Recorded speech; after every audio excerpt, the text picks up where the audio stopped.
আসসালামু আলাইকুম রহমতুল্লাহ, বিসমিল্লাহির রহমানির রহিম। সাথে আছি আমি হুমায়ুন কবির সুমন। আশা করছি আল্লাহর অশেষ রহমতে সকলে অনেক ভালো আছো। আজকে থাম্বনেল দেখে তোমরা বুঝতে পারছো আজকের আলোচনার বিষয় কি। আজকের আলোচনার বিষয় হচ্ছে খুব অল্প অধ্যায় করে কি করে হায়ার ম্যাথের মতো একটা কঠিন সাবজেক্টে খুব সহজে A+ মার্কস ক্যারি করা যায়। হ্যাঁ, মাত্র অল্প সংখ্যক 6 থেকে 7টা অধ্যায় করে তুমি কিন্তু খুব সহজে তুমি 5টা সৃজনশীল উত্তর করতে পারবা। তাই আমি বলছি আজকের ক্লাসটা তোমাদের জন্য খুবই গুরুত্বপূর্ণ। তো তোমরা কি হচ্ছে এই ভিডিওটা না টেনে টেনে শুরু থেকে শেষ পর্যন্ত খুব ভালোভাবে ভিডিওটা দেখো, যেটা কিনা তোমাদের ভালো রেজাল্ট করার জন্য খুবই সহায়ক হবে। তো দেখো আমরা আলোচনায় চলে যাচ্ছি। তো দেখো তোমাদের পরীক্ষায় হায়ার পরীক্ষায় তোমার হচ্ছে কয় সেট প্রশ্ন উত্তর করতে হয়? 8 সেট প্রশ্ন আসে, তার মধ্যে থেকে 5 সেট প্রশ্ন উত্তর করতে হয় এবং বিভাগ থাকে 3টা, একটা ক বিভাগ, একটা খ বিভাগ আর এটা হচ্ছে গ বিভাগ। ক বিভাগে কোন অংশ? বীজগণিত অংশটাকে ক বিভাগ বলে। আর খ অংশটা হচ্ছে জ্যামিতি, আর গ বিভাগ হচ্ছে ত্রিকোণমিতি এবং সমবানা। তো তোমার বীজগণিত থেকে টোটাল প্রশ্ন হয় 3 সেট, জ্যামিতি থেকে প্রশ্ন হয় 3 সেট, ত্রিকোণমিতি এবং সমবানা থেকে প্রশ্ন হয় 2 সেট। তাহলে এই যে দেখো 3 আর 3 6 আর 2 কত হচ্ছে 8, এই টোটাল 8 সেট প্রশ্ন হয় তোমাদের পরীক্ষায়। এখান থেকে তোমার উত্তর করতে হবে মাত্র 5 সেট। তো প্রশ্নের শুরুতে উল্লেখ করা থাকে প্রত্যেক বিভাগ থেকে কমপক্ষে একটি করে প্রশ্ন উত্তর দিতে হবে।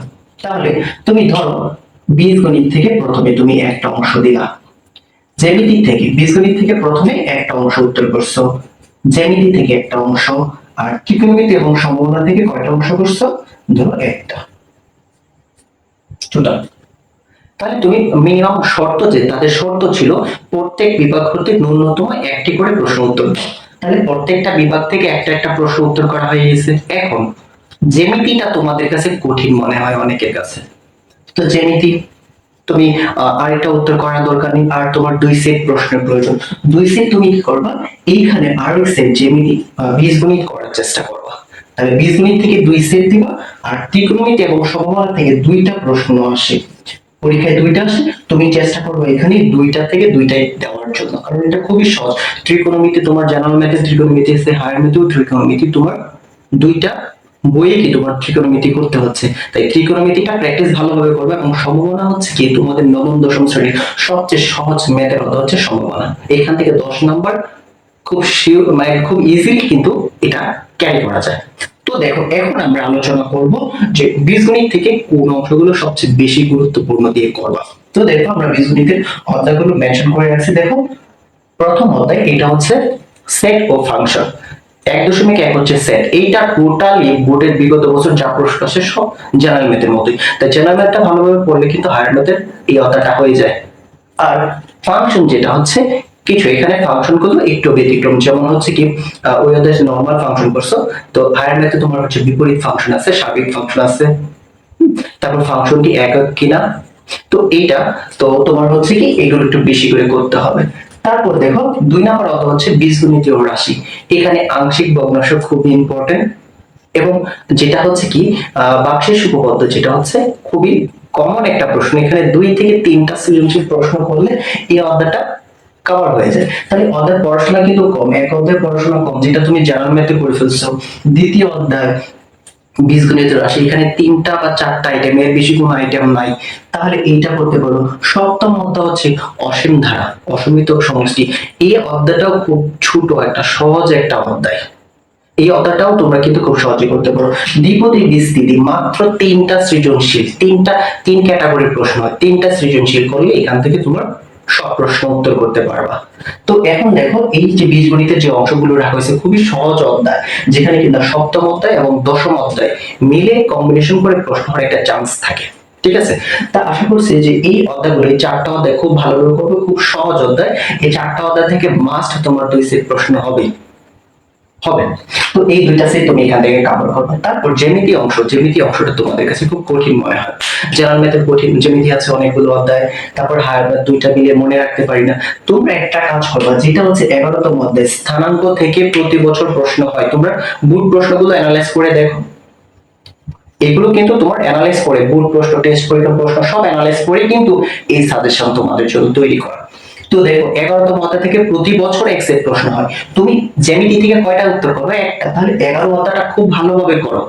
আর 13 অধ্যায় ঘন জ্যামিতি, এইটা হচ্ছে তোমাদের জেনারেল ম্যাথের পরিমিতির সাথে মিল আছে, যেখানে কি 50% তুমি করে ফেলছো জেনারেল ম্যাথের পরিমিতি করতে গিয়ে, আর 50% এখানে করো। তাহলে এই অধ্যায়টা করো, জাস্ট এই দুইটা অধ্যায় করো। জ্যামিতি তোমার উপপাদ্য সম্পাদ্য করার প্রয়োজন নাই। এটা ছাড়াই তুমি কি এখান থেকে এই দুইটা অধ্যায় করে এক্সের প্রশ্ন তুমি কমন পেয়ে যাচ্ছ, এমনকি দুইটা প্রশ্ন কমন করে হতে পারে, তোমার দুইটা প্রশ্ন কমন পড়তে পারে। তারপর দেখো ত্রিকোণমিতি এবং সম্ভাবনা, এই দুইটা অধ্যায় কিছুই ছাড়বে না। সম্ভাবনা তো অবশ্যই করবে, এখান থেকে মাস্ট এক্সের প্রশ্ন আসবে, সবচেয়ে সহজ একটা অধ্যায়। আর অষ্টম অধ্যায় 8.1, 8.2, 8.3, এই অধ্যায়গুলো এতটাই কঠিন না। 8.1 খুবই সহজ, একটা আইটেম, মাত্র একটা আইটেম থেকে প্রশ্ন হয়। 8.2 এ কিছু স্পেসিফিক অঙ্ক আছে, যে অঙ্কগুলোই ঘুরিয়ে ফিরিয়ে বারবার কি হয়, পরীক্ষায় প্রশ্ন হয়। ঠিক আছে? তো এই ত্রিকোণমিতি তুমি ছাড়বা না এই জন্যই, কারণ হচ্ছে তোমার জেনারেল ম্যাথে তো তোমার ত্রিকোণমিতি করতেই হচ্ছে। তাহলে তুমি ত্রিকোণমিতি জেনারেল ম্যাথ খুব ভালোভাবে প্রিপারেশন নিবা এবং হায়ার ম্যাথেও প্রিপারেশন নিবা। তাহলে দেখো এখান থেকে 2 সেট উত্তর করবা, বীজগণিত থেকে 2 সেট 4 সেট, আর জ্যামিতি থেকে করবা 1 সেট। এই হচ্ছে টোটাল 5 সেট প্রশ্ন সমাধান করবা। আর আরেকটা কথা, একটা সাবধানতা হচ্ছে, তুমি সৃজনশীলের জন্য সব প্র্যাকটিস করবা, কিন্তু এমসিকিউ এর জন্য কি করবো? এমসিকিউ এর জন্য অবশ্যই তোমাকে পুরো বইটাকে ভালোভাবে অ্যানালাইজ করে পড়তে হবে। এটা হচ্ছে তোমাদের জন্য সাবধানতা, কারণ এমসিকিউ সব অধ্যায় থেকেই প্রশ্ন হয়। তো প্রত্যেকটা অধ্যায় বেসিক জিনিসগুলো জেনে রাখবা। সৃজনশীল প্র্যাকটিস না করলে তোমার বেসিকটা একটু জানা থাকতে হবে হায়ার ম্যাথে প্লাস পাওয়ার জন্য। আর একটা বিষয় তোমাদেরকে একটা মেসেজ দিতে চাই, হায়ার ম্যাথের 25টা এমসিকিউর মধ্যে 18 থেকে 20টা এমসিকিউ ক্যালকুলেটরে করা যায়। ইনশাআল্লাহ তোমরা যদি সাথে থাকো, ইনশাআল্লাহ আমরা অবশ্যই এই ক্লাসগুলো স্টেপ বাই স্টেপ আমরা ধারাবাহিকভাবে ক্লাসগুলো ইনশাআল্লাহ দিব। এই অধ্যায়গুলোর ক্লাস ইনশাআল্লাহ তোমাদেরকে দিয়ে দেব, যেটা হচ্ছে অনুশীলনী অঙ্কগুলো থাকবে, দ্বিতীয়ত হচ্ছে সিকিউ প্রশ্ন সলভ থাকবে এবং এমসিকিউ থাকবে। প্রত্যেকটা অধ্যায় 3টা করে অংশ থাকবে। আশা করি তোমরা সবসময় পাশে আছো, পাশে থাকবা। আর যারা একেবারে নতুন, আমাদের চ্যানেলটাকে কি করবো, অবশ্যই সাবস্ক্রাইব করে রাখবা, যেন নতুন ভিডিও তৈরি করার সাথে সাথে তোমার নোটিফিকেশনে চলে যায় এবং সবার আগে তুমি ক্লাসটা দেখতে পারো। এবং এই ক্লাসটা, আজকের ক্লাসটা খুবই গুরুত্বপূর্ণ, এই ক্লাসটা বন্ধুদের মাঝখানে শেয়ার করো এবং অন্যদের সবাইকে জানিয়ে দাও। তো সেই পর্যন্ত ভালো থেকো, সুস্থ থেকো, আল্লাহ হাফেজ।